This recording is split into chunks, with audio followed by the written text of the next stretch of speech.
So this is the last session before lunch, and it should work up an appetite for you. To infinity and beyond. And we're going to have an interesting conversation between Hitesh Oberoi from InfoEdge and Deepinder Goyal from Zomato. InfoEdge is one of the biggest, if not the biggest, internet company in India. And Zomato, most of you probably know, as if you're a foodie, as being a guide for the best places to eat and the best ways to get the best food. But also, there is an investor-entrepreneur relationship between InfoEdge and Zomato. So we should have a very exciting conversation. To moderate that panel is Amir Farha. If I could ask all three to join us up on stage.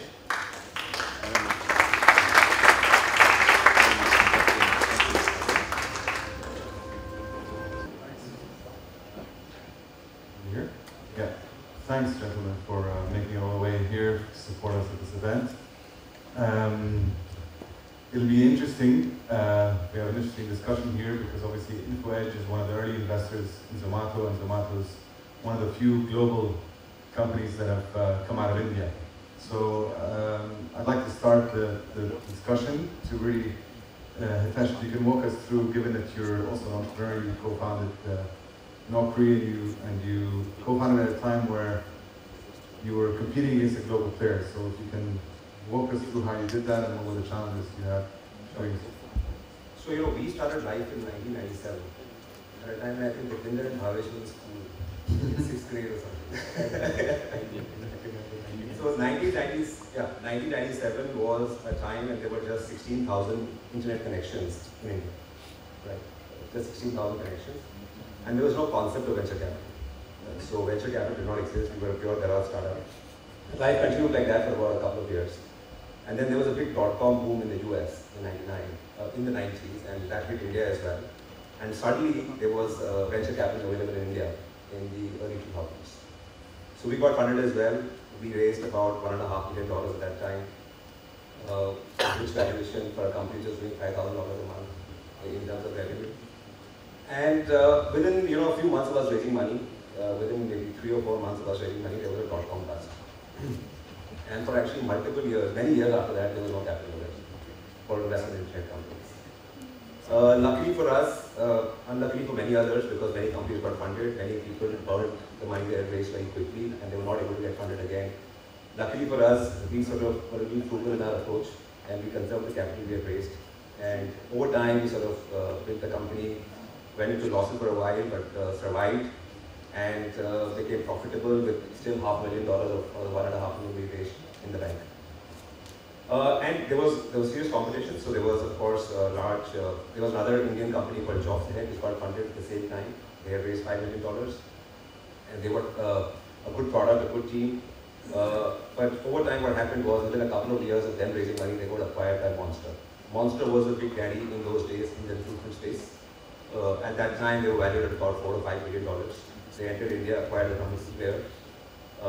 But what happened over time was that because of our, it was discussed in the last presentation, because of our superior understanding of the local market, because the merger also, resulted in them losing focus for a while. They lost some of the best people they had in the Jobs Ahead team. They sort of persisted with their product when actually the Jobs Ahead product was more suited for India. That gave us time to sort of move ahead. And what tends to happen in many internet businesses, like you see, is that once you become a leader, it is very hard to displace a leader if you are a me-too player. If you are disruptive, if you do something very different, it's different. But if you do the same thing, it's very hard to displace a leader. And once you got to 50% share of the job board market, there was no looking back. So after that, since then we've sort of been growing rapidly. And today, as things stand in the job board space, we are 7 times the size of Monster in India. Of course, now we have other competitors like LinkedIn and a few other players, but compared to Monster and some of the other players we had at that time, more competition was huge. Fantastic. I mean, that's very impressive. So I guess that given that you were profitable, I guess that's part of what made you move into investing. You were obviously operating a lot, and you took this approach to become an investment and operating company. Yeah. So around 2004, 2005, we had established clear leadership. The company was making a lot of money. So we had 2 options. We could have either gone international or done more stuff in India. And the market was just beginning to happen. Even in 2005, maybe there were 10 million internet users in India. So we looked around. We of course entered the Middle East. We have a presence here. We have a site called Naukri Hub, and this was, because there's a lot of movement of talent between Middle East and India. We sort of it made sense to set a base here. But when we looked around the rest of the world, we saw that most of the other markets were taken. And like I said, it's very hard to displace incumbents who are well established. So we decided to enter other markets in India. And we looked at the newspaper business because newspapers is what we were competing with for advertising. And just like the job business that moved online, we felt that the real estate business and the matrimony, arranged marriage sort of market in India would also move online. So we entered these verticals as well. So we started running these verticals inside the company. And even these verticals, we started growing, and they were not sucking up a lot of capital because internet investing was still not hot in the pre-2007, 2008 days. And we saw so much opportunity. There was so much opportunity. But what happened over time was, because we were running all these businesses inside, we did not have the management bandwidth. So the company was generating a lot of cash. We did not have suitable use for that cash because even the new ventures were not sucking up a lot of capital in those days. And we saw lots of opportunity. So we felt that, just like a venture capital firm had backed us, many years ago, and we came out winners, maybe that was the model for us as well. So we started investing in a small way outside. And then, of course, that portfolio grew over time. Today we have we have invested close to $125 million in companies outside InfoEdge. Zomato is, of course, one of our best investments till date. Yeah. That's how it works. And I guess before we move on to Deepinder, I would love to hear more about how you guys connected and you invested in your company. But really, on the choice of listing your vehicle, yeah, and what challenges do you have? Because obviously, being a mixture of operating and investing, maybe valuations are an issue when you go public and stuff like that. Can you walk us through that? So we went public in 2006. So we were one of the first, maybe the first internet company to list in India. And we listed at a time when internet was not well understood by investors in India, right? So when we went public in India in 2006, many of the sort of investors we met in India said, listen, how should we sort of look at you? Why should we give you such high multiples? Look at the IT services companies in India. If Infosys and TCS are trading at 20 multiple, why should you get a higher multiple? You're just a startup, and so on and so forth. So we had a hard time actually explaining to them that the internet was different and that we were not an IT services company, we were a consumer internet business. But luckily for us, we were able to get investors from all around the world to invest in us. Even though we listed in India, there was a lot of investor interest. And we marketed the IPO in the US, we marketed the IPO in Hong Kong, we marketed the IPO in London and Singapore as well. And we were able to get a lot of international investors to invest in India and in us at that time. But of course, over time, the Indian market understood the internet business as well. Today, we have 21 sort of research firms which cover us in India. And I think now there's a very detailed understanding of how the internet works. And then, of course, as the company grew and as the company evolved, we had to make the market also understand that we were not just Naukri.com. We were a sum of parts story. So we have within the company Naukri.com, which is, of course, very valuable, very profitable. The market knows how to value companies that are profitable. It's not so good at valuing companies, but the public market, which are not so profitable. So we had to explain to them that, listen, we have 99 acres, which is India's largest real estate portal. We run that portal as well. We have a matrimony portal we run a matrimony operation that's also valuable. And then we had started investing outside. So we told them, listen, maybe you can't value all the sort of companies you invest in outside because they're very small, but some of the larger ones like Zomato, which are fairly valuable in the private market, you should be looking at valuing them as well when you value us. So over time, we explained to them how InfoEdge is a sum of parts story and how each part has to be looked at differently and valued differently. Of course, sometimes, and especially in the last 2 years, there's been a big disconnect between, private market valuations and public market valuations. But I think the market understood this. All our research reports now sort of cover us as a sum of parts story. They take cues from what's happening in the private market to ascribe a value to the investments we have, and to also some of the other businesses which we have, which are 100% owned by us but not profitable. They look at cues, they look at deals which happen in the private market. Yes, we get a small holding company discount, because they listen, you don't control these companies, you don't own these companies 100%, so we can't give you the same value as they would get in the market outside. So depending on the bank, depending on the analyst, they give us a holding company discount. But we are able to now get the value of some of the investments that we are making outside and some of the other companies, other businesses we have in our portfolio which are not profitable as well in our stock price. Great. But it's been a lot of effort, we must have attended conferences. Yeah, we had to educate the entire community in India, investors community in India, how to look at companies like us. I mean, hopefully our audience will understand that that's what needs to happen, so we're trying our best to do that. Deepinder, can you the story of Zomato is one of my favorite actual stories of how an entrepreneur found a problem and built what is now a fantastic and fast-growing company. Can you walk us through like the Zomato story, and then maybe Hitesh can chime in on the investment? So I graduated out of IIT Delhi in 2005, and right out of college I had a food ordering company. And I don't think you know this, or do you? No, I don't know about the food ordering. You don't know about the food. You were foodie bay when you came to us. So this was food-led. Okay. So, and we did that for about 6 months, but it was way too early to do that in India back then, and we had to shut it down. So after that I joined Bain, and I spent a total of 4 years at Bain, but 2 years into my tenure at Bain, I was sitting in our cafeteria with my current co-founder Pankaj, and we were looking at like 4 or 5 people queuing up in front of a stack of menu cards. And they were actually looking at these menu cards and ordering food. We had a rule that you cannot take the stack to your desks, because if you do that, we lose the menus and nobody will be able to order.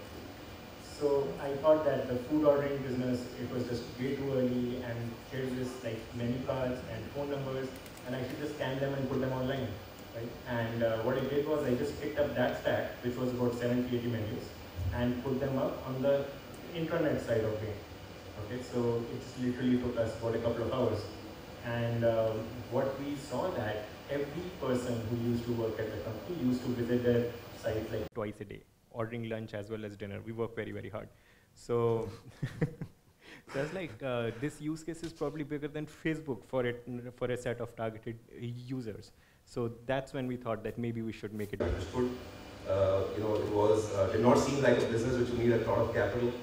That is something which was very important for us, because at the end of the day we are by generating a lot of cash. We don't have that kind of capital. We still we have maybe $200 million on our books right now. And the team was very, very impressive. I mean, the number one thing we look at when you invest in a startup is the team, because there's not much otherwise to go by. And both Pankaj and Deepinder, this sounded very clear. They had complete clarity of thought on where they would take Zomato. The story like the one who told us, there's a great use case. It was a real requirement in the market at that point in time. And we just felt that this company could become reasonably big and go places, and it was a very similar company. And we had till then looked at other classified categories as well, like cars, etc., but they were taken in India. So we thought this was something which we understood, and this was a great team. They were very young, very passionate about the product, and we just felt that this was the right opportunity. Our first check in Zomato, which we sort of got for Zomato, was just $1 million, but 25% of the company at that time. I guess, of course, over time, we have invested about close to $80 million dollars as well. Which I'm sure wasn't the size that you thought when you first got in there. You said it wouldn't take that much money, but it's clearly... Yeah. One of the questions actually that leads me to is to basically understand like your strategy, because India, most of the big companies, India are India plays essentially, right? And you chose to actually go into 23 countries now, and I'd love to know more about that. So, back in 2012, 4 years of us being into Zomato, India, we were the only players in the restaurant classified space, and it was too early to get into transactions again, like food ordering or table reservations. It was too early to get into that. And we had a similar choice to face like Hitesh and Sanjeev. Should we do more stuff within India itself, or should we go international? And we took the other thing. Right? So we said that learning a new geography for a business that you're already comfortable with is going to be easier than learning a new business within the same geography. Right? So that's the thesis that we followed. And incidentally, actually, Dubai was the very first market, like the first market that we launched. launched, that was September 2012, about 4 years ago. And Dubai worked really well for us. In about 4 months, we had about 1 million monthly sessions in Dubai. And we also broke even in Dubai in 4 months. So that gave us the confidence that the product is sort of global. And I mean, fundamentally, like people look for food in pretty much the same way everywhere, right? And we started customizing the product, we started working on the product, we launched a lot more countries. And there was a period of about 2.5 years post the launch of Dubai, when we were just in land grab mode, and we were making sure that any market outside of India, which doesn't have a strong local competitor, needs to actually belong to us, right? So, and that was the phase we were in. And about early last year, we shifted here, saying that, okay, we have enough land now, and we have a lot of countries. Now it's time to go deep. And so we shifted strategy from going wide to going deep and going wide.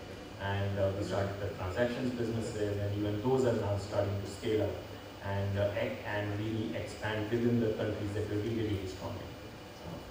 And you have raised obviously money to do all these expansion plans and stuff. So how is Zomato doing today? I know that obviously this is a growth story. It's continued to grow, and hence the question on what's your plan? So we actually consider Zomato as a portfolio of markets as well as a portfolio of businesses in it, right? So there is that classified business from which we make money through advertising, and then we have all the transactions businesses which are very, very new. And then you have the geographies on one side. So how Zomato is doing right now is that our classified business, the advertising business, is actually profitable at a global level, right? And now we are really investing into new businesses. There are no new countries coming up, right? So we have a very focused set of countries to really focus on. And that's how we're going. We're the market leaders in like 16 countries, and there's pretty much no one else. We're pretty much the only player in town. Overall, in these countries that we're really, really strong in, we drive about $3 billion worth of GMV to restaurants, right? And we're just starting to monetize this GMV right now. Advertising is one way, and we're starting to get into transactions, and that's been scaling really fast. We did about 1.5 million food orders last month, and we just started the business 12 months ago. Right? And we haven't spent a single dollar on customer acquisition cost or marketing spend as you. That's because the classified business is so strong, and we got about like 45 million monthly uniques across the countries we're in. That's a phenomenal story. So I imagine your cap table has changed over time right now. And do you look to raise more money in the future? Are you looking at the Middle East also to grow your presence here?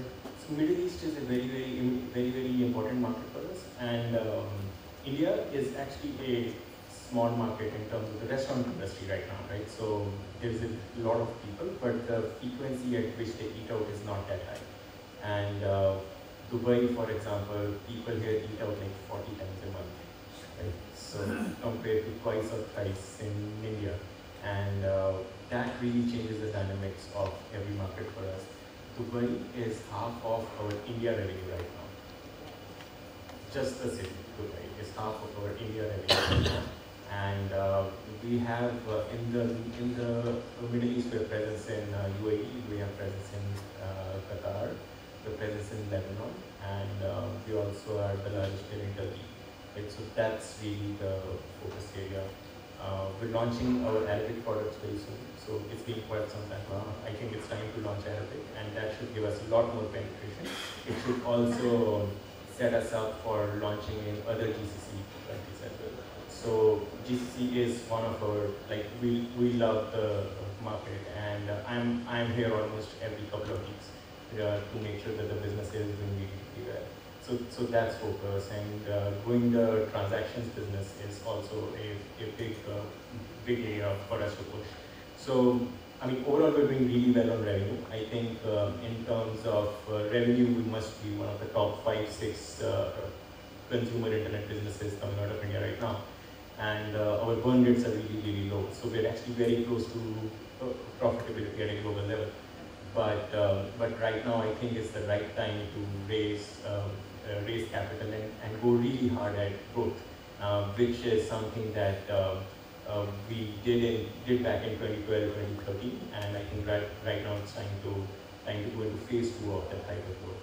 And over the last year, we've been like really focusing on building the organization to be able to do that. Because, you know, if I may say to the audience, I mean, your investors, this is a company that's growing at a ridiculous rate and has built real moats around its business. So you can obviously reach out to Deepinder if you want to know more about his business. And Hitesh, my last question to you is your plan, given how the ecosystem in India has changed, and you've seen it over the years of InfoEdge, what are your plans from an investment standpoint? Do you see yourself continuing to make these bets, given you have a successful portfolio company next to you? Yeah, so you know, our investment philosophy has also changed over time. When we first started investing in companies, the idea was maybe strategic investors sort of own more and more of the companies we invest in. But this was at a time when capital was also easily available and the capital requirements of companies were small. Right? But because India is such a vibrant market, such a great market right now, there are maybe 300-400 million people on the internet, the market is expected to grow phenomenally over the next few years. What we are seeing now is, of course, a lot more availability of capital in India and a lot more capital being used by companies to grow. Right? So what we've sort of done over the last 2 or 3 years is that we are continuously supporting the companies we've already invested in because we want them to succeed. But we've gone back, we've said, listen, we can't write such big checks. You know, we can't cut $50 million, $100 million dollars if we don't have the kind of money as a company. So we are back to doing what we do best. We are back to supporting or investing in startups. We like to be the first company which cuts a check to many of these sort of companies. And at that stage, the requirements are not very large. People raise $500,000, $1 million, $2 million. And we've done about 3 such deals in the last 1.5 years. And we plan to do more of these, of course. We're also now, as our organic business continues to grow, as our operating business continues to grow, we are now sort of looking to acquire companies in both spaces. So we've done, we've acquired 3 companies, 3 startups which were funded by others of those VCs in India over the last 2 or 3 years in our jobs business. Right? We sort of acquired one in the real estate business we are doing. So we also expect more and more of our capital to be used in acquiring startups in the spaces where we're already large and dominant. So we have to do a balancing act. We need some money for our internal businesses, of course. We need to keep growing them at a rapid rate. We're also an operating company. And we will continue to invest and support our existing business investments because that's very important for us. But we want them to have their own life. We want them to sort of do what is best for the entrepreneurs and what is best for those companies. And we'll continue to make small investments in some early stage startups which we're seeing in India. Gentlemen, thank you for your time. I really enjoyed the discussion. Hopefully the audience did as well. We're going to first give them a hand for their time. And the floor is open for any questions. I'd like to kick off. So Hitesh, I met you and Sanjeev about 10 years ago in New York when you were doing the roadshow, and then you took InfoEdge public. I think at around 300 million in market cap, and now it's just shy of $2 billion. It's been 9 years or thereabouts. Can you just walk us through what you guys did to create that kind of value? And let me prep it by why I'm asking this question. Because we at BECO are a company, a holding company. We model ourselves on not just InfoEdge, but there are entities that we look up to emulate in some way, shape, or form and structure. And we dream of listing our vehicle on a broker exchange, and then just compounding growth for shareholders, out into the future. So maybe you could just tell us what you did to unlock value and to create value. Actually, when we went public, the company was valued at less than 200 million, not even 300 million. Under 200 in market cap. $200 million in market cap at that time. So it's 10x in 10 years. Yeah. So what we understood over time, and like I mentioned in my conversation earlier as well, it is very, very important to be a dominant player in whichever category you're living in. This is something we understood very early on. When we went public, we had maybe a 45% share of the job portal market in India. Monster was strong number 2 with 33% share. But we just kept chipping away at market share. We were singularly focused on gaining market share. Market share, once you get share, it gives you pricing power, it gives you strong network effects in our business, which makes it easier, more difficult for others to sort of enter your market. And over time, we sort of grew our share from 45 to 50 to 55 to 60 to 65 to 70 to maybe 75% right now in the job board space. And I think that's something which the market loved. The market sort of saw Naukri as a sort of aggressive, strong #1 player, which was generating a lot of cash, which was very focused on its core business. Even though we were sort of doing many other things, we were very, very super focused on our core business. We never sort of took our eye off the ball. We kept growing our share, and that gave us pricing power. Over time, that gave us very high EBITDA margins. Today, the Naukri corporate business, we have a candidate services business where we sort of make some money from job seekers, and we have a corporate business has an EBITDA margin of higher than 60%, right? The overall business has an EBITDA margin, the Naukri recruitment business has an EBITDA margin of 55% plus. And we are still investing in that business. So that, I think the market loves that. The market loves the fact that we have high margin, we have leadership, we are still growing. And the Indian economy is still sort of, beginning to happen. There are less than 5 or 7% of Indians work in the formal sort of job market. So there's a lot of headway for growth as well. The market loves that. The market also loves the fact that we've been very frugal. We are very capital efficient. You sort of built up the company with very little money. Even the investments we made outside, we invested close to $130, $140 million, but we own 30, 40, 50% of many of the companies we invested in. The other businesses we have inside the company are also sort of, ultimately when they become big, will be sort of very similar to Naukri in terms of the margin structures. The real estate business we are in, we have a 45% share of that market. Once we get to 50-55% share, that business will also sort of become as big as jobs in the long run. The market loves that. We are again a leader in that category as well. I've been following you guys very closely since we met. You haven't grown your income 10x, but you've grown your market cap 10x. So maybe you can tell the audience the logic you have behind that. I guess you were either undervalued back then vastly, and today hopefully you're at fair value or overvalued. The pendulum clearly swung. What was it about that? Because I think the concept of network effects that we talk about all the time, I think for the most part, people who don't belong to our world, falls on deaf ears, and it's painful. And I guess once you answer that, sorry, I'm going to get rid of the microphone, but I loved your response when HSBC wrote that horrible, we don't think Zomato is worth whatever, $1 billion, we think it's worth a significant discount. And I myself wanted to jump on and respond to them, not that I have your KPIs, but you elegantly did that within 48 hours. But again, I think it points back to this concept of market share and margin when you reach scale thanks to something called network effects. Maybe you guys can both tell the audience, because I was just asked a little while ago by somebody in the room, how is this business valued at that valuation? And for us, it hurts us to hear this question, but we obviously have to address it in an intelligent manner. So, our revenue numbers won't capture the revenue of Zomato. They won't capture the revenue of some of our investing companies. So you're still undervalued. Yeah, right. All right, so for public market investors, buy that stock, InfoEdge. So I think he's actually being very, very modest. I think in the space Naukri is in and the space Zomato is in, there is no pride in being number 2, right? If you are number 2, you're not going to make any money at all. You have to be number 1, and you have to have a significant lead over the number 2 guys. Right? And once you get here, you basically grow on your own. You don't have to do much to grow. And you just have to keep your head down and focus on the business and make sure that the team is doing the right job. And then the business just grows by itself.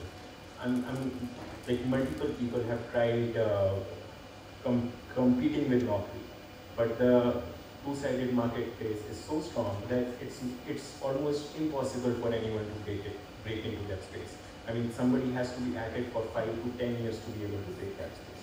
Right? So I think that's the biggest strength, and that actually leads to the valuations that Naukri gets. Let me put it this way, if you wanted to start a Kareem to compete against Kareem, you'd probably need $500 million, $500 million just to get at the get-go. Absolutely. Does anybody else, apart from Danny, have a question? I know a lot of you guys are thinking it, but not There's one saying over it. there, sorry. Go ahead. Hi, this is Kamal from Delta Partners. My question was for Deepinder. You obviously have had years of relationship with InfoEdge. Apart from capital, what have you seen that InfoEdge has provided in addition to capital? Have they provided something else? Have they been helpful? Or they just being an investor sitting there? I think at different stages of our business, InfoEdge has given us a whole different kind of value, right? So early stages, we used to be struggling with talent and where do we get talent from, right? And what is the right way to hire people? What is the right way to interview people? And InfoEdge has built a business and a large business, and a lot of people were very, very motivated to be working with InfoEdge. And some of those tricks really helped us shape the fundamentals of the business very, very early on. I mean, how to market, how to acquire users, these are the fundamentals of the products, so on. I mean, we always used to have access to pretty much everybody at InfoEdge, right? And that really helped. Over time, I mean, and the first, like, you have been invested in us for 6 years now, right? So, and the first 4.5 years, competition for us was zero, right? So we're pretty much the only game in town and like in a lot of countries. So we're having a very smooth time. So the last 18 months, there has been a lot of investment in food tech, and everybody's almost aiming to compete with us. And I think the biggest value Sanjeev really, and I like talk to Sanjeev almost on a weekly basis. Sanjeev brings to the table is, I would say, saving me from myself, right? So he keeps telling me that calm down, and none of this is going to last because the fundamentals are very, very, very bad. And that he has seen this story play out multiple times in the past, and so he just like makes sure that we're focused on the business. And sometimes because of irrational competitive activity, you sort of like tend to lose your way, right? So Sanjeev has seen that so many times, he just keeps us on track for it. By the way, I mean, we've also learned a lot from Zomato, so it's not a one-way relationship. I mean, we've sort of their focus on product, their passion for this single-minded focus on product and user experience is something sort of we were lacking as a company. We're a little laid back and conservative compared to Zomato, as you must have already figured out. Okay, so we've we've also sort of learned a few things from Zomato which have helped us in our business. It's been a mutual exchange. Can you talk to us about why you don't raise further capital at the company level, since you're a public traded company, if you're able to say this, being the CEO of a public company?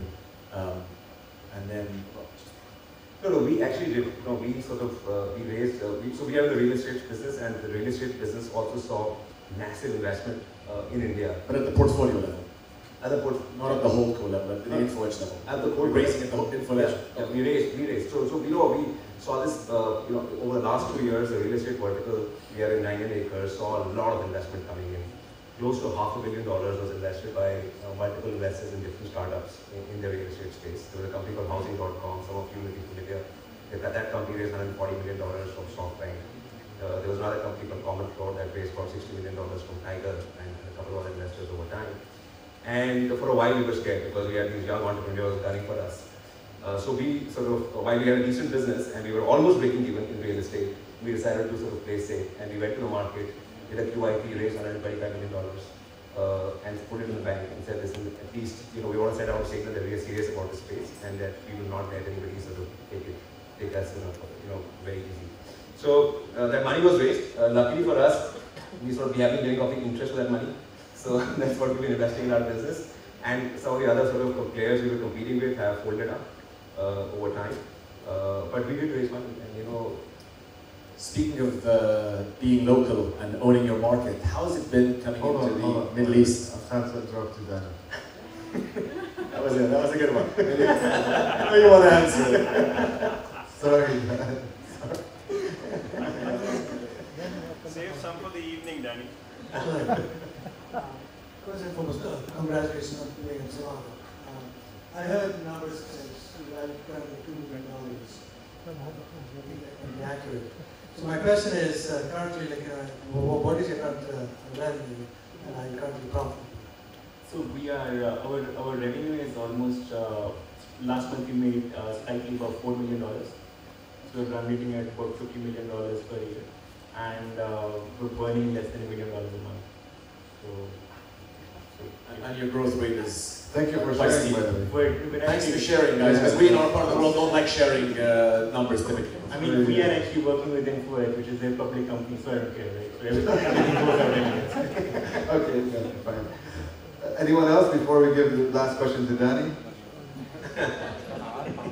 Okay, Hitesh, I had a conversation with Sanjeev recently about this subject, and he was telling me how difficult it is to enter another market, especially when you have an incumbent leader, which here is hopefully still Babe.com. He talked to us about defensibility and the importance of being local on the other side, and you kind of trying to come into another market and make a dent there.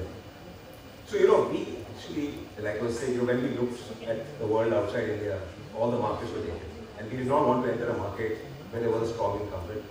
What was different about Dubai, especially, was that there were lots of Indians in Dubai. And there was a lot of movement of talent from India to Dubai and vice versa as well. So how we entered Dubai was actually to sell, why we entered Dubai was to sell the India product. We said, listen, there are lots of HR managers here who sort of hire from India, so why not use the India offer? And once we had set up shop and we started getting some revenue from the India business, we said, many of our clients came back to us and said, listen, we need to hire people locally as well, so when we started a local operation. So we started the operation in a very small way, and we just put a few people on the ground and said, okay, let's develop a local product and let's see what happens. We were not very serious about the business back then. But as luck would have it, the business started growing a little bit. And because we were already running a technology team out of India, we were already running a call center out of India, the incremental cost of running this operation for us was not very high. And we got a few customers because of the India offering. And then we said, okay, let this business go and see what happens. And then over time, this has grown into a reasonable business. We're still not the number one player in the UAE. The local players still have an advantage. But it's a good, nice business to have on the side. So it's the EBITDA margins of the UAE business are nowhere close to 60% for us. Okay, guys. Thank you. One more question. Right here. Question. How are you guys doing? What's your strategy regarding competition now that Uber Eats internationally? So our biggest strength is the traffic that we have, and I'll give you a small example. Dubai, we have 1.3 million uniques hitting us every month, right? And that's pretty much all of the addressable population of Dubai. It's just Dubai. It's just Dubai. So, I mean.